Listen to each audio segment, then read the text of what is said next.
Namaste, Jai Shri Krishna, Jai Shri Ram, and my humble pranam to one and all.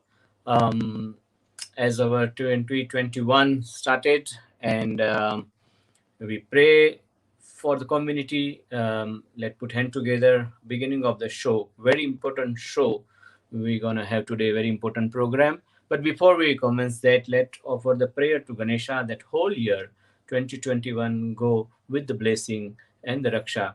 Om Vigneshwaraya Varadaya Surapriyaya Lambodharaya Sakalaya Jagadvitaya Nagananaya Shrutiyagya Vibhushitaya Gauri Sutaya Gananath Namo Namaste.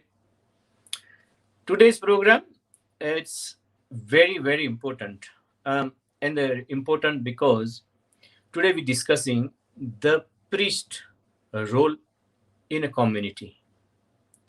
At the same time, the Pandit, which is the, especially in South Africa, we call Guru, how they play a vital role for the community upliftment and spiritual upliftment.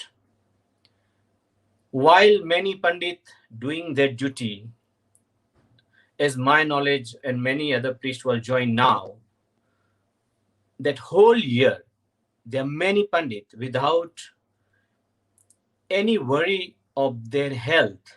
They have done COVID, the people, those who affected with COVID and died, they did funeral, they went there, they risked their life, and then family. But yet they are the priests who, or I said so-called priests, those who demand money while the somebody is very badly affected with the COVID, the family is in a bad time because whole the family may affected with the COVID, and that time asking money is it's a right. This topic was on the newspaper. I think it's almost 2 weeks. Every newspaper, not only in South Africa, but in India and many regional languages as well.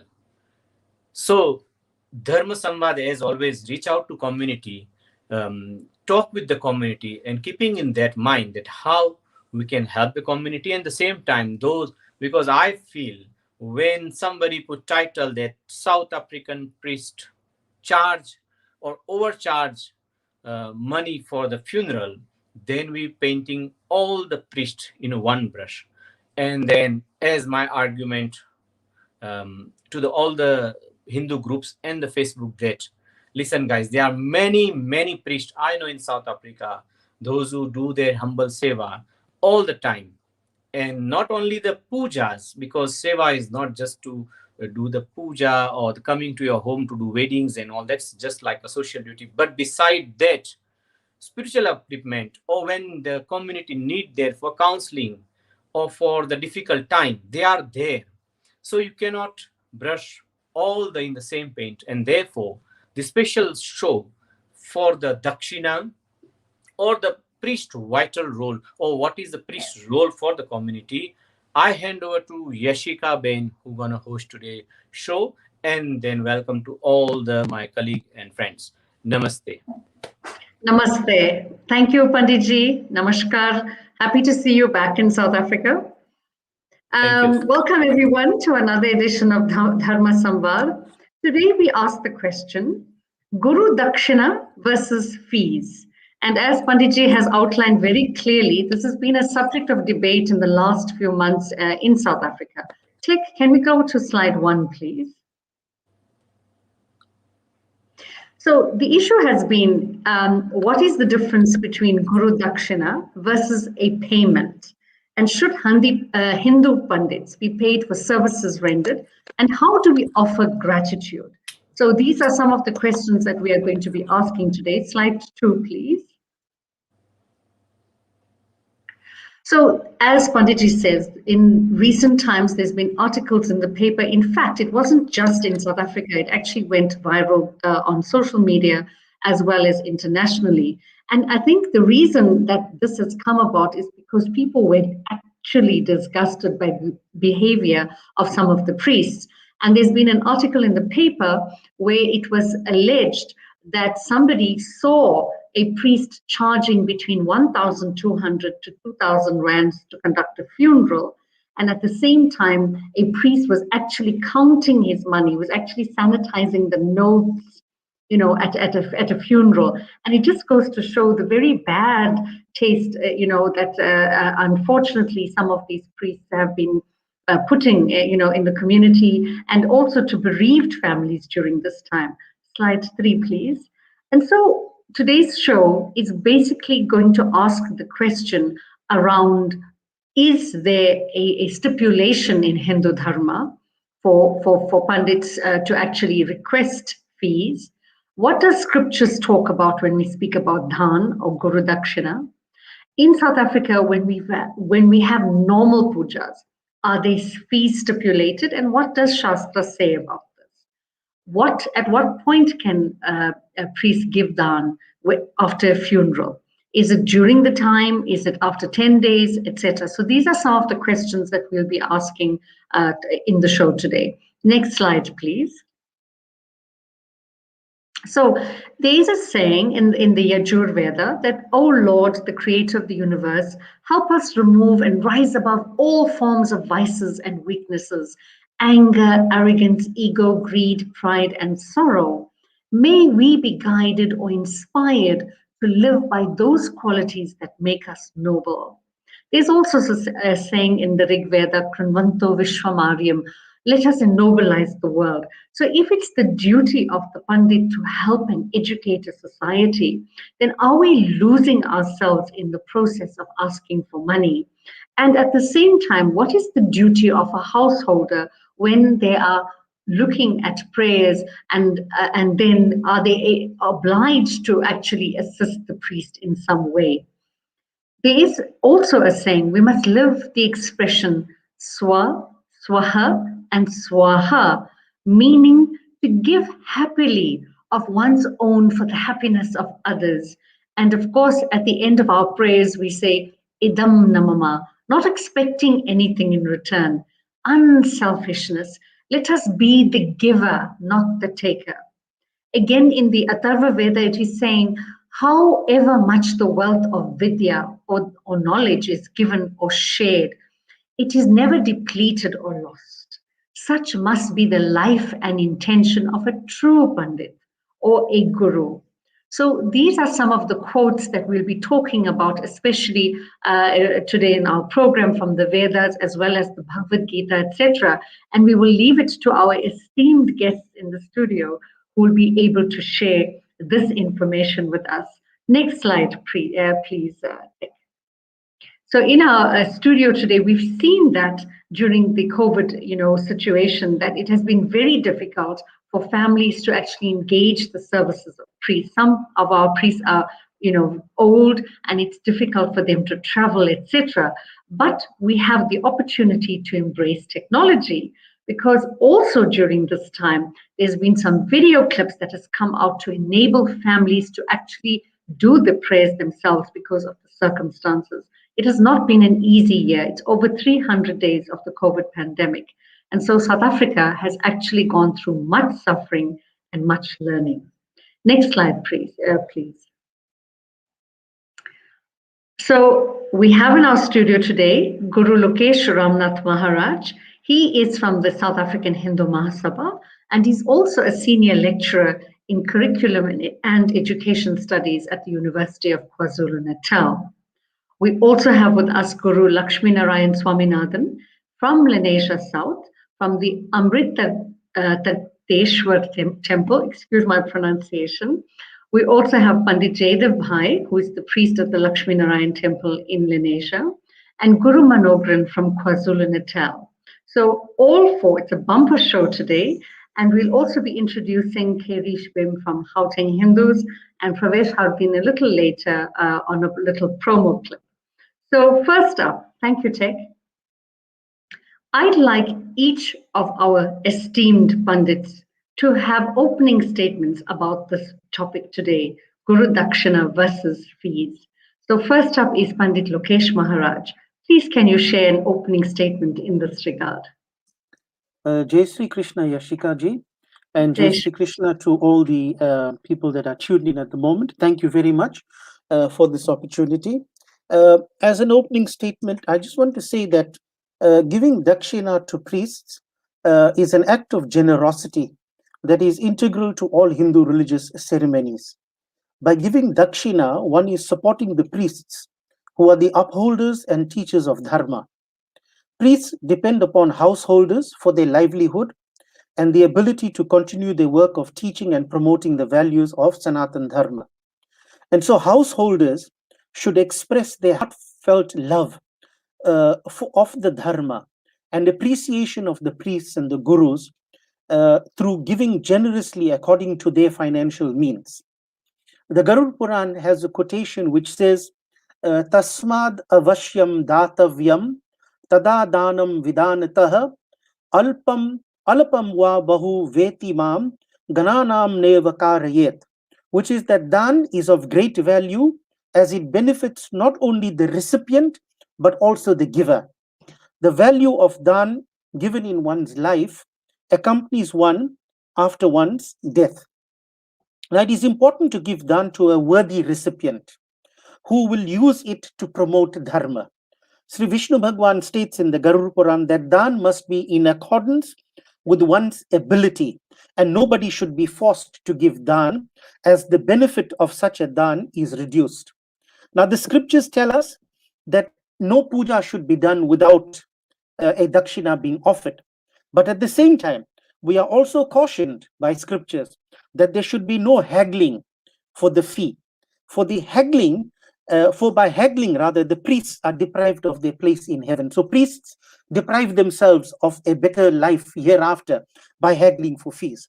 Now, as you rightfully pointed out, there were some priests who were charging exorbitant prices, especially during the COVID funerals. Now, while the scriptures recommend the giving of dan after puja, funerals need to be seen differently. Once the funeral has been done, the family of the deceased is in a state of sutak, right? And the Garud Puran states that no dan should be given to the priest until the sapindi or the 12th or 13th day shraddh is complete. So the priest should not accept any dan at a funeral. But however, a priest conducting a funeral does so as a seva or a service to the bereaved family.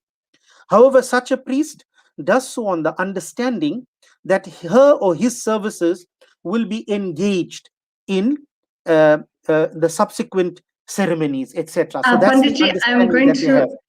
thank you so much. I'm going Okay. to interrupt a little bit because Yeah, sure. those are part of the questions that we have. We Okay. are going to ask, and I think it's important because the viewers are going to follow it sequentially.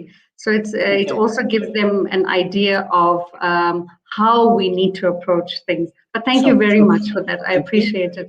Pandit Jaydeep, your opening statement, please. Namaste and Jai Sri Krishna to all. Thanks for having me here in the show. I mean, up to greater extent, I do agree with our previous speaker, Lokesh ji, told about it. I mean, look, there must be a dan for any puja or any prayer done by the priest, but definitely there must not be anything, should not be demanded. That's my statement. Thank you, Ashika ji. Dhanyavad, Panditji. And Guru Swaminathan, your opening statement, please. Shri Guru Bhyo Namaha. Namaste, Namaskaram. Namaste. Can you hear me? You can hear me? Yes, I can. Please go ahead. Okay. I agree with the two Pandit before they spoke to me. Same, we can't be a demand, but they together, the party and the people, they must be each and together. They must be continuity with we also helping the people. They also respect our prayer, our puja and everything. That's my statement. So excellent. Thank you so much. It's about respect. It's about honor, and there should be a mutual understanding between the mutual understanding for them. We can't demand for them to. We need a life to live. So everything, so also we helping always the community. We can't take too much advantage. They can't take too much advantage for us too. There's a mutual mutual respect for both sides. Thank you very much. And your opening statement, Guru Manogran. Welcome to the program. Vanakkam, greetings to all.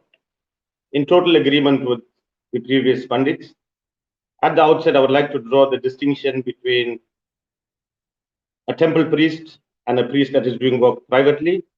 At the same time, what we need to understand is that the North Indian system and the South Indian system functions totally different in South Africa. So Guru Dakshina, yes, if it's a priest that's employed by a temple, receiving a monthly salary, has a home to stay in, has a medical aid, has a retirement annuity, yes, he can accept whatever Guru Dakshina that you give to him. But a priest that is not enjoying all these benefits will also accept Guru Dakshina. But in cases where you have been abused, the first time we'll take the Guru Dakshina. The second time you phone me, I am going to give you a price. Because you cannot tell me that you're battling if you can pay 50,000 Rand for the funeral and you can't pay 1,000 to 1,500 Rand for the priest. At the same time, you don't have 1,000 Rand for the priest, but you got a singer there or a music group for 3,500. So each case has to be treated differently. Each case is unique in its own. Yes, when a family needs help, I'm there even to do it for free. But if you have the ability to pay, and don't tell me that you cannot pay when you can pay for the bagpipes, you can pay for all the releasing of the doves. And if you take note, it happens particularly in South Indian funerals, South African South Indian funerals. So I think when it comes to the North Indian community, you all don't have the problems which we are having. At the same time, as Pandit Lokesh said, when you are given the funeral, you are guaranteed the 13-day ceremony. It's not so with the South Indians. You do the funeral and then some cousin sponsors the priest for the 16-day ceremony. So if the whole month you're doing funerals and somebody's cousin just keeps sponsoring the priest for the ceremony, how do you survive? So priest also needs to make a living, as our Lakshminarayan mentioned. But at the same time, you need to understand that he's also doing the work. What is it that you require from your boss, from your company? You want an increase every year. You want a car allowance. You want to be able to send your children to private schools, private hospitals. Only the priest must send his children to government school, government hospital. It's okay for you to drive a Mercedes-Benz, but priest should not drive car. We are living in the 21st century. We need to change our attitudes. I'm not saying that there aren't people out there that are abusing. They are there and they need to be taken to task. The problem is that we do not have a body that can control priests, can ask them what is going on, why they're doing. We need to have a body here that has all the priests registered under them, and they need to tell the public that these are the priests that are registered under us. We work under certain guidelines, and we can take it forward from there. Now the problem is that there is totally no accountability. Today, any singer, I'm talking from a South Indian standpoint, becomes a priest by just watching what the priest does in the funeral. Thank you, Guru. I think that was a very long and important opening statement, and I think we're going to deconstruct that as we discuss the questions as we go along. Thank you very much for that, and it is an eye-opener. One suggestion, today's program, we'll keep it as this. The next program, I would really like to discuss with you is about abuse of priests. So we're only talking about where priests have abused the people. I have very long stories to tell you where priests have been abused. I think it's both. And I'm glad that you raised it, because when the article appeared in the paper, I think people started reacting, quite quickly. And in fact, I'm going to start posing the questions now to the panel. That it suddenly dawned on people that there are different sides of the story. That on one hand, you have priests that have taken advantage of the situation for so long because they have the supernatural aura that all Hindus revere, because they feel they cannot do any prayer on their own. In fact, that's what's happening with COVID. COVID has actually taught us that we can actually do the prayers on our own, that we should be confident enough to do it. Whilst people may not know the scriptures or language, etc., they thought it's, the priest is holy, and therefore, his presence, his aura, his energy is so important that we have to have a person. But when they realized and started reading and learning and having a little bit of vidya, they've realized that certain prayers, like, even car prayers can be done at home, and havan can be done at home just by the family. So those are some of the myths that had to be re-looked at, and COVID actually brought this opportunity about. But at the same time, there's reverences that's given to the guru, who's supposed to inspire love, as Lokesh ji had said earlier on, and inspire the necessary guidance. If a person doesn't inspire that, then does he actually deserve to be a guru? So the question to you, Panditji, if Pandit Jaydev Bhai, if a priest does not give a true inspiration to the devotee, does it warrant that he is a good teacher? And what should be done with someone like that? you really put me in a awkward position. Answer to your question, Yasika ji. First of all, if you can't live your life by setting an example, then you are not guru. Then you are not guru. This priest job, rather it's not a job. It's a noble service to the community, and he has to live with setting the example. Of course, it's the community and priest both are depending on each other. Community also must understand that if we are buying the clover milk of 12 rand, priest also going to pay 12 rand. But at the same token, you can't put the price tag. You can't say this is my fee and there is. So the answer to your question, I mean, look, first of all, we cannot do anything. Only thing is there smaller line, you cannot do anything but just draw the bigger line. So I do agree with the previous speaker, he who told about there is no body and there is no control on it. If we, the Brahman's duty is to learn and to teach. So if we can keep on teaching the community, then automatically those who are just know something and put the tag that I am priest, they will soon disappear. Otherwise, directly we cannot do anything. We cannot do anything. That's my answer. I hope I have answered your question, Yasika ji. Thank you. Thank you, Guruji. I think it's important. It's a big point that Guru Manogran raised, and yourself. I do know that there are, priest bodies in the country. There's also the World Hindu Pandit Organization, etc. And perhaps maybe it's time for them to examine what is happening and try and come up with good solutions, to serve the society. But I want to know, Pandit Lokeshji, where in the scripture does it talk about this concept of Guru Dakshina? Can you explain to us from a scripture perspective? Okay, so yeah, thank you very much for that question. The Shatapatha Brahmana, the Smritis, Puranas, all talk about it. But let me, for the purposes of this, just for now give you a quote from the Bhagavad Gita, chapter 17, verse 13. It says, Vidhi hinam asrishtanam mantra hinam adakshinam Shraddha virahitam yagyam tamasam parichakshate, meaning that any puja which is devoid of faith, which is contrary to the injunctions of the scriptures, in which no food is offered, in which no mantras are chanted, and no donation made, is to be considered in the mode of ignorance. So that is the answer that has been given by Bhagwan Sri Krishna, meaning that when we do puja and we don't offer a donation either to a guru or to some worthy organization, then the puja, according to Krishna Bhagwan, is to be considered in the mode of ignorance. So there is this thing. I want to just touch on some of the points that you made earlier on about people having to do the things on their own. The late Pandit H.R. Maharaj was a visionary. About 25 years ago, he compiled a book called Antyeshti Sanskar. And he had a workshop in Chatsworth in which he called for volunteers to learn how to do the funerals. So why I say he was a visionary, because we did have people who learned. But if we had more people who learned then, can you see how we would have avoided the situation we find ourselves in today?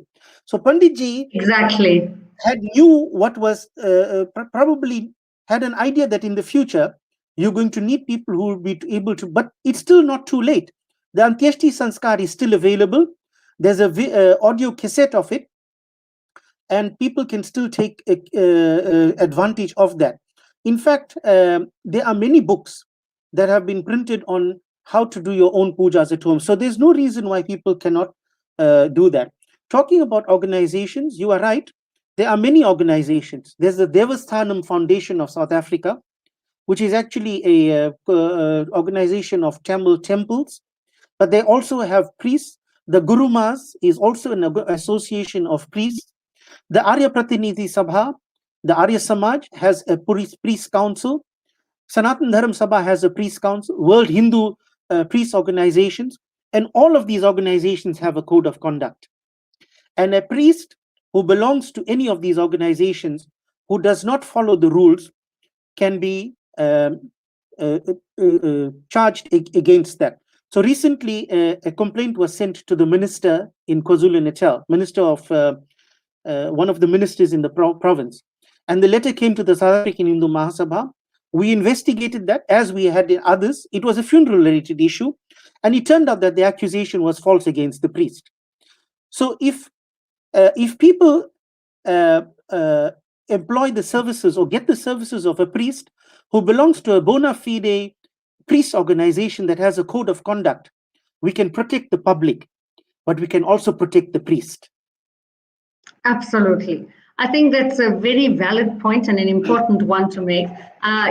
We've had many experiences where the priests would come because they were householders, and people would call them because they're familiar with the family, etc. But one of the things that has been bothering us for a long time, so you take the normal prayer and then you take the particular prayer for funerals, has been the ask of the umbrella, the shirt, the size of the shirt. And if the shirt is not the right size, the priest even said, return it to a particular store because he doesn't wear that size. Now that, for me, is absolutely, wrong, and it shouldn't be something that that speaks of the goodness of a guru. The term guru itself means the embodiment of knowledge and the giver and dispeller of darkness. So if anyone has to take on that persona, it means they have to live their life as, Pandit Jaydev Bhai just said earlier. So Guru Manogran, how do you feel about the fact that a priest even asked for certain things like the shirts, but a particular size of the shirt, the particular store in which it had to be returned because if it was not the right. Now, how do you go to a family who's bereaved, who's just lost somebody, and yes, they might keep a shirt or some vegetables, for example, but they're not going to go to a particular store to go and get a size shirt. What is your feeling on that? Don't you think it's not acceptable? Totally wrong on the part of the priest. I know one priest who even wrote in the list, please buy shoes, I don't wear sandals. Now, what one needs to understand is what is the actual purpose of the dan and whether it is applicable today, whether it's compulsory today, whether it is optional. So my understanding in our South Indian system, Brahmins do not live amongst everybody. They lived in a community called Agraharam, where only Brahmins used to live. So if they were coming to your house, just say I'm in Maybank and I'm going to Montclair for a prayer, this is pre-transport days, I'm going to take a walk to Montclair. When I get there, I'm dirty from the dust and everything. So you provide me a new set of clothes. So I have a bath there, have the new set of clothes on, I perform your puja. Your puja is done on my way back. As a payment, they give me groceries for my family, which is the vegetable, groceries, whatever.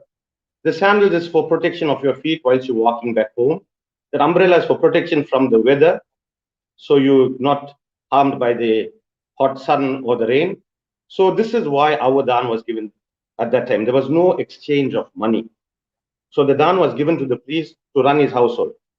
But today, if you're giving the priest the money represents the dan. So we give him the money so he can take it. And if he doesn't like jam tomatoes, he can buy round tomatoes. If the shirt is not going to fit him, he can go buy what he likes. So we give him the money. And then we make the dan optional. But some families will insist, but Guru, it's our custom, we have to do the dan. And they'll give you potato with roots already growing, tomato that is half rotten. I'll even show you, I have proof at home. In Guru Dakshina, I have received fake notes. So, yes, that's amazing. There are priests that are abusing the society. At the same time, if you want to give the priest a shirt, don't buy in the Chinese shop what you want to use. Buy something that you would use. If you are giving him a grocery, don't buy 5 roses for your house and give him some no-name brand. Exactly what you would utilize in your house, that you give to the priest. Absolutely. Thank you so much. I think there's a two-way situation. It's affordability of the devotees and what they can offer in service of gratitude. When we speak to the concept of gratitude, perhaps Lokesh Bhai, can you explain what gratitude is and how a Hindu understands the term gratitude? In the Western civilization, it's very different. I give you 10 Rand and I get 10 Rand value of something. So it becomes a transactional space. But in the East, there's a much deeper meaning. As you mentioned earlier, it's a service, it's an attitude of love. So maybe explain the concept of gratitude, and perhaps on both sides there needs to be this deeper understanding. No, definitely the gratitude has to come both ways. You see, a priest who is worth his salt would have undergone sufficient training and accumulated sufficient amount of knowledge to be able to share that with his yajmans or with the people who are doing puja. So one needs to show gratitude for that. So in the same way that you would pay a lawyer, the reason why you pay a lawyer exorbitant fees is because he has specialized knowledge. You would pay a doctor because a doctor has specialized knowledge. A priest too should have specialized knowledge. And I'm not saying that he should get paid the same amount as a lawyer or a doctor, but there must be some gratitude for the specialized knowledge that a priest has. So the yajman or the householder who's performing the puja needs to show his gratitude, and his gratitude can be shown in different ways. So and it must be in accordance to your means. In most pujas, when the sankalp is done, then the term that is used is yatha shakti. So yatha shakti means in accordance to my ability, right? So a person who has in abundance will obviously give generously. Somebody who does not have that amount will give according to their own financial this thing. So gratitude, it doesn't have to be the same among all people. Okay, so there are people who are ordinary laborers, and their 10 Rand is worth the 1,000 Rand that maybe a millionaire has. And we as priests need to understand that. We need to take into account the context in which our yajmans live, right? And priests must not become insistent on everybody paying the same amount of this thing. And as far as stipulating is concerned, it is not of a priest. If a person wants to give items of clothing, and that's how they feel they can show their gratitude, it should be something that must come from them, not something that I should ask my yajman to do. And if somebody didn't give me an umbrella, it doesn't mean anything. It has no negative repercussions on the person. We must move away from this idea of people instilling fear in us. Every one of our pujas that we do, we say to Bhagwan, Abhayam. We say, Abhayam Kritvat, make me fearless. So if we are asking God to make us fearless, why should we be afraid if I didn't give an umbrella? I didn't give an umbrella because maybe I can't afford it, or maybe I don't think this is relevant. It has no negative repercussions on anybody. But certainly we must show gratitude, and priests must accept what they have with gratitude as well. Because you must understand that there are some people who are very affluent, and they cover up for those who are not so affluent. So the priest, at the end of the day, by and large, is able to balance out what he doesn't get in one home. He gets in over more than that in another home. So gratitude has to be shown. We must show appreciation for the specialized knowledge, but we must also understand the circumstances under which the yajman finds himself in. And certainly, Thank I you. don't subscribe to the idea of stipulating what a person should give. And can I just comment? I think Irashan Bhai had commented about ID cards for priests. That's actually a wonderful idea. The Sanatan Dharam Purohit Mandal, every member has an ID card and an ID number, and their names appear on a website. And I'm sure other organizations will have the same. And so, if you engage any of those priests and any complaints is brought against them, we can trace those priests and we can do the proper investigation. So yes, Irashan Bhai, I totally agree with you. All priests should be compulsory for them to have an ID for the organization that they belong to. Okay, thank you very much. There are quite a few questions coming up, like tax invoices and receipts, and should priests actually have that? Pandit Kirit Bhai, you are here with us. Perhaps maybe you can answer some of these practical issues that people are saying. Should priests, are they expecting a receipt, and should there be some tax invoices? What are your thoughts on that? And perhaps maybe you want to comment on the issue of gratitude. I think so. As we had discussion while I was USA about this, that I had only one problem is that when you write title on the newspaper that priest and some priest or priest charge over, that was my problem. That's they are not all the priest charge, and other things. There was another words other line was there that he was sanitizing note, and I said, but nothing wrong. I mean, priest have to also be protect himself. So then we had lengthy discussion, but anyway, I don't want to go that.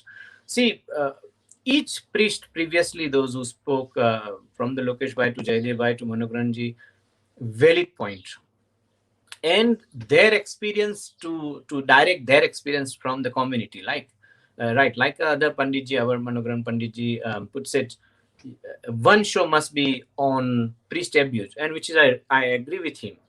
And that's why I like to say, Manogranji, this particular show is not to put down the priest, but to say what is a priest side, what Pandit he want to say it. That was one of the reasons this show was organized. Come to the professional, you see. So one is who charge, it become like a professional Pandit who want to say, okay, look at, if I do XYZ, that is my charge. And then people call him, do the puja, and said, they have choice, right? If I phone someone and said, I'm going to charge 1,750, that was amount was somebody sent us in our World Hindu Pandit organization for the funeral. So you have choice. If you can't afford, or you don't want to call him, it's fine. You call somebody who not charge, because as I said, there are many Pandit throughout the whole COVID time. They was offering seva. In fact, me and then most of people, like I know, maybe say name few it's not right, because there are many Pandit who don't take any dakshina for the funeral.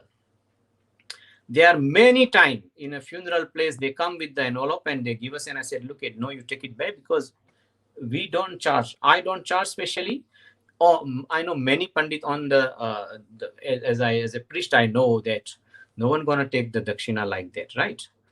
But then we also have to look, as a Manogranji said, that many Pandit maybe come from the other town or something. So maybe he said to you, look at, this is what I charge. So you have choice. Now, the another problem is that sometime, and most of the time, I seen all the articles from the time I'm 17 years in South Africa now. I seen all the time articles, whether from the Hindu Mahasabha or from the other organization. It is a one-side story. Okay, that this one did this, or this one charged this one. But why don't you have that particular Pandit name there? Because end of the day, it's not a whole Pandit body doing that wrong. It's one particular individual doing wrong, or he may charge, or he did something which is not appropriate as a Pandit. Then say name, and he may also have a right of answer. Like you have a rights to tell that, look at, it wasn't like that, it was this way. So there must be a both sides story. Third thing is that people like dakshina given from the heart, man tathaivacha, man se dena hai, given from the heart. And then asking like for funeral like 2,000, and which is way high. It's supposed to be, because again now the family is in trauma and all. Now I also agreed one more things with the Manokranji, that they are call you for the funeral, but then 12th days, because that day that one particular guru who every time they call, he not available. And I will be tell you one thing, Ashika Ben, and then other pandit maybe I agreed that there are many busy pandit or those who do only katha janda or certain, when you phone them for the funeral they said I'm busy, right? They don't come. And they are the pandit who even they are busy, they change. Like I myself, I can say it, when Sunday I'm doing prayer, except the wedding or vastu, because they are already invited many pandit, or a small havan I'm doing, and if somebody phone for funeral, I always move that prayer a little bit here. I request to the family, okay, this family need my help. So whether they get 12 days 13 days prayer, that's another things. But the main point is that we pandits supposed to stand with our community in this particular bad time. Other time you may be charging, no one was making noise, right? But this is the particular time that, as if my one of the friend from the Port Elizabeth used to say, Guru is the father of the community. And if he's father of community, say it, but I need a money because I also need to survive and all. But that may be other time. This is, I feel, as a father of community, is your duty as a pandit. Stand with your community, because this is the same community will stand with you when you need. Absolutely. So there's a mutual relationship that should be held between the community and the pandit. And so, therefore, it garners respect. And it actually boils down to human values. It boils down to the fact that there should be a human value opportunity that exists between the householder, the priest, and the community. And it seems that is failing. We have failed our community to some extent in that regard, and our community themselves don't realize the value that the gurus bring. I'm going to ask Lakshmi Narayan for a comment, Guruji, on the funeral. When you have the 12-day prayer, is that a time? Is there stipulation for dhan at that time after the funeral? And do you charge? Do you know of priests who charge during the time of the 12 days? And I want to actually then go to Lokesh Bhai for a comment on this matter. But I'd like your opinion from the praise, especially with the funeral at the 12th day.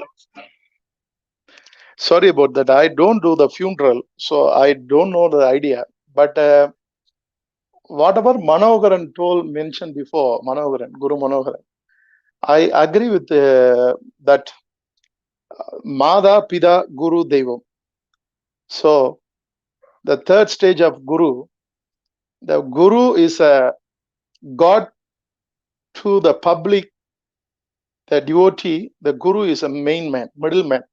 So he transfers the message to the God. So the people, that time, that the material things is, everything is very low. Now everything is expensive, life of cost of life too also. So the Guru got life to run their own family too. They have to realize that. Manoharan mentioned same thing before, Guru Manoharan. They're giving a different kind of tomato and potato for the dhanam. They give the good heart, they give how they cook. The same thing, the priest too also, they cook like that too. So you go any other prayer shop in Durban too also, you got a special shirt for Guru and cheap and price too. So they can buy that. Even you mentioned before, they could be demanding the for the dhanam. Whoever death, the dhanam, the Purana, they say, even Agama Sastra too also, we give a dhanam, the token of appreciate things. We're giving this hand, that other hand we don't know. So the people giving a good heart. So a lot of people spending money for the group of the singing, they got money. They're getting the new dress. For the funeral, you can get the new dress. I never ever heard about anyway. Even India, we are Tamil Nadu, whoever died, we don't put the new clothes. They getting a new saris, new Punjabis, they're doing. And they're spending too much of money for food and everything. Even India, even Tamil Nadu, whoever died, the people don't eat at home. Whoever they come to the funeral, they don't eat in the funeral house. They go only in the immediate people, the family in the house. They giving a they cook and they eat. Now everything they spending, but the guru, when the point of the guru dakshana, they got no money. Guru, whatever we give, you take it. Example, I'm telling you, I go to the checkers. I tell the guy, the tillman, I'm buying the Ilias oil. I got only 80 rand. Whatever I give, you give a Ilias oil. They can give, they don't give. They have to realize that when you give danam, anything, this hand you give the left hand, right hand you give the left hand, don't know. But you give something, you tell everybody, oh, the priest charge this, the priest charge. One or two people doing something, you can't tell the whole community of the priest, everybody, all the priest is wrong. You can't do that. Even I'm small suggestion myself. We got a platform for the Facebook and everything. It's a fair enough. But the platform we taking using a good way and good things. You can't target the only for the priest and whatever. That's my advice. That's my humble request. Bahut dhanyavad. Thank you so much.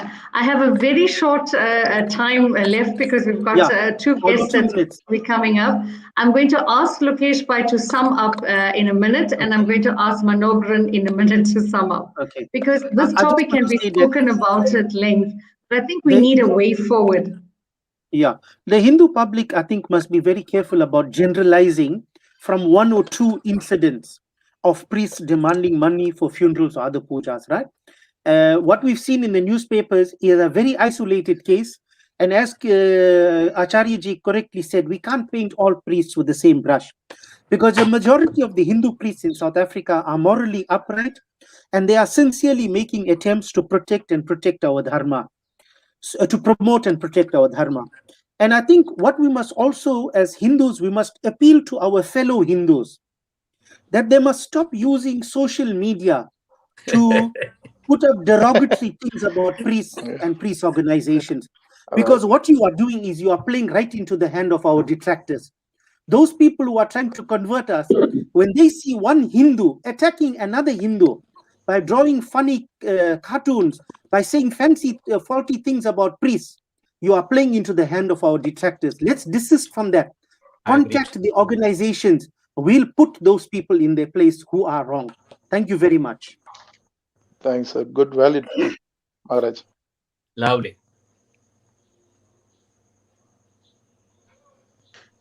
What I'd like to say is that today's program is about people that have been abused by priests, also priests that have been abused by people.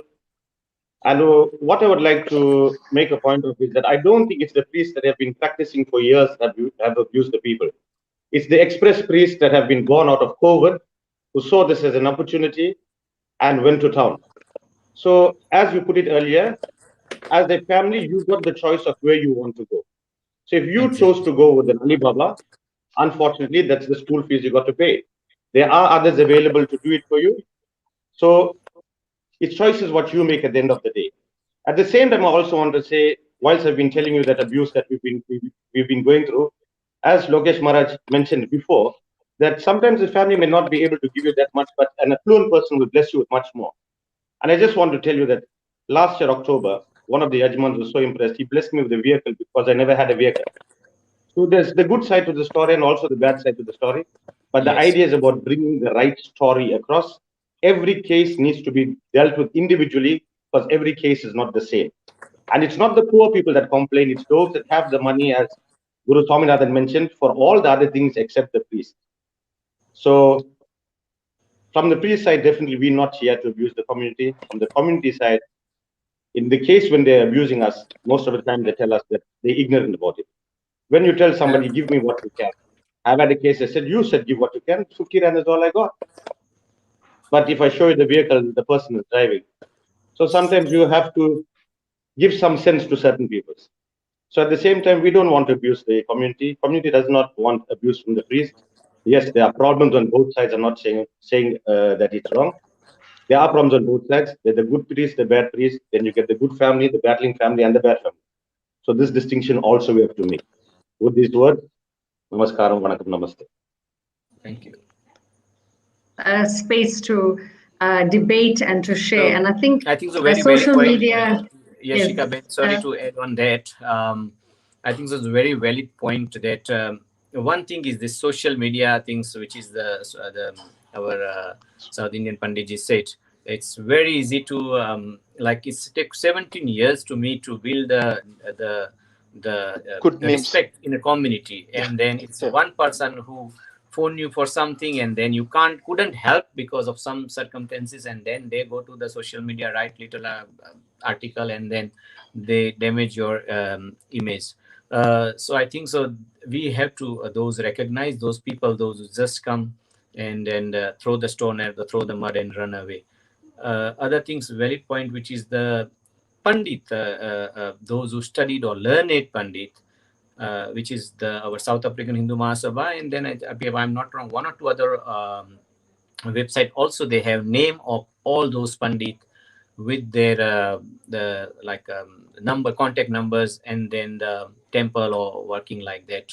That is very important as well, because I just watched one funeral because I was US, I couldn't, but the family was very close to me, so I was watching the funeral and I see the person can't pronounce not one mantra, and that, as the Panditji Manogran said, they are born during the rain like a fog, they the frog, they just came, take the book and said, okay, let me do it because I'm a Pandit. But I think so the people, most of the Pandit, most of community or the family have born with the Pandit, they're doing long prayers with them. So I don't think so this is only major issues, it's just these things. And the reason of this show is because the small incident, it was so propaganda properly was putting in the paper, and not only even my Gujarati language. In Gujarat, my two friends phoned me and said, oh, you people charging $108. I said, man, I haven't seen $8 where this $108 came. So I think so it was propaganda that to demise I have to, thank you, Panditji. Thank you so much. And I think thank you for, this platform and for engaging with this very, very important topic. I think whatever it is, media plays a pivotal role. It provokes, it has to ask the hard questions, and it has to raise these key issues, because we have experienced this on all sides.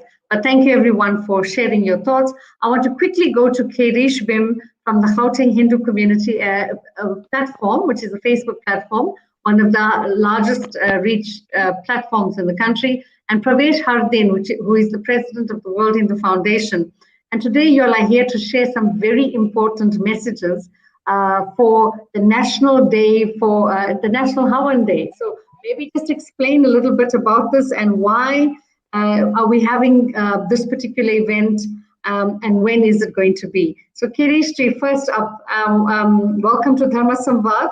And, together with the World Hindu Foundation, you all are hosting a National Havan Day. Who inspired this, and why is it important? Namaste, Yashika Benji. Thank you so much. I'm so happy to be here. Yes, that is correct. So the Gauteng Hindus are actually planning the first ever mass Havan across South Africa. And the purpose of this is, of course, to inspire a healthy well-being and a happy, healthy spiritual life as well for all of the Hindus across South Africa. Excellent. So, and Pravesh, that's beautifully said. Praveshji, namaste. Welcome to the program. All right. I just wanted to know, the World Hindu Foundation is taking a lead together with the Gauteng Hindu Facebook platform team to have this day. Can you tell us who's participating and how can others join? Oh, sorry, we just lost Pravesh at the moment. So Kirishji, who is participating and how can people join in this mass wonderful day for prayer to uplift and heal the country on the 7th of March? Yes, as you had said, it is an initiative of the World Hindu Foundation and Gauteng Hindus. So we will be working together in coordination. And of course, we are inviting all Hindu religious organizations, all temple organizations, across all Hindu linguistic cultures and societies, Hindu people, Tamil, Telugu, Gujarati as well. So we're inviting everyone across South Africa, in Durban, in Cape Town, Northern Durban as well. So all, even if it's a small youth group that you have going, or even if it's a small namahata or something that you have, but just for everyone to try and get involved. And basically the point of it, of course, is to cleanse, the environment. And the Havan has so many different benefits that during this time right now that we're going through COVID-19 and the suffering that everyone's going through, so many people have lost so many loved ones and friends and family. So, the purpose of a Havan is to heal you, to heal your family, your friends, and also to help us to get through the next leg of all of this, because it isn't over yet. And it's so important that we learn how to inculcate and imbibe all of our Hindu values and traditions, because life is getting more difficult and harder, as we can see. So how do we cope with this? How do we deal with it? And how do we make sure that we all on the same kind of level of thinking? So the Havan has so many different benefits where, it really calms your mind and gets you to a very stable well-being, and in essence, creating a collective consciousness where everyone is on a level of... That's amazing. That's absolutely lovely. I'm so sorry. We just have a minute. So I've got Pravesh. Is he back? Oh, Pravesh is lost again. So I think there's major technical issues. So Pravesh Gauteng is the president of the World Hindu Foundation. And together with the Gauteng Hindus, they've come together to plan this massive national day, a Havan Day program. One thing, Kirishji, just in 30 seconds, tell us what is hashtag Havan for South Africa campaign, and how do young people get involved? Well, the hashtag Havan SA, it's created to promote all of the events that are linked to the Sanatan Dharma and how we can actually do the Havan. So what you can look forward to in the next couple of weeks is a lot of videos on what a Havan is about, the benefits, the ingredients that you'll be using, their uses, the benefits of those different ingredients for the Havan, and why it's important for all of us to keep practicing these cultural rituals. It's so important that we, keep it going. So we're encouraging all of the youth to use that hashtag on any of their posts related to it with their religious organizations that they are part of. So you can just put hashtag Havan SA to promote. That's wonderful. And I think we're getting a lot of young celebrities that's going to be part of this program. We want to encourage every Hindu family to do the Havan at home. You don't have to go and gather anywhere else, but do it.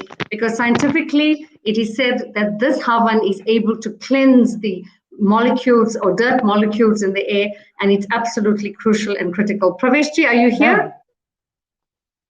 Praveshji. He's saying he's here all the time. Okay. Can you hear me? Praveshji, namaste. Can you hear me? Namaste. Yes, we can. Yes, please share. Please share the value. Yes. Can you see me? Because it says the host is supposed to allow me in. We can see you. We can hear you. Please share. Right. Yeah, what the value of the Havan Day is about. Well, I must say namaskar to all the pandits and the gurus. I think this national Havan is exactly what Hindus in this country need. Is nothing more than unity. Everybody is fully aware that if there's one common ritual amongst Hindus, it's the Havan or the Yagya. And we are very fortunate to be hosting it. We are not hosting it only by ourselves. We want every Hindu organization to be part of it. So we all know the benefits of Havan. Our ancient Acharya made it very clear, and practice that has been going on for thousands of years. The benefits of samagri, the benefits of fire, and all those kind of things. So it is a sustainable event. We want other Hindus to join this, so that as my co-presenter mentioned, that it is for the benefit of the human being, benefit for the supporting this particular period of time. We invite every single Hindu across the board to be part of this very, very momentous, important program. Thank you. Excellent. Hashtag Havan SA. Okay, so everyone's got that. Please keep that with you and watch social media as we go along, and also the mainstream media. So thank you, Kirish ji. You've just arrived from India. We're absolutely proud and happy. So all your teams, I think there's going to be a wonderful competition. So you can challenge other vegetarian organizations to support Havan for SA. So thank you, everyone. Thank you all to all our gurus and pandits that have been on the program today. We value your wisdom and your advice, and we seek your blessings as we go forward. Jai Shri Krishna. Namaste.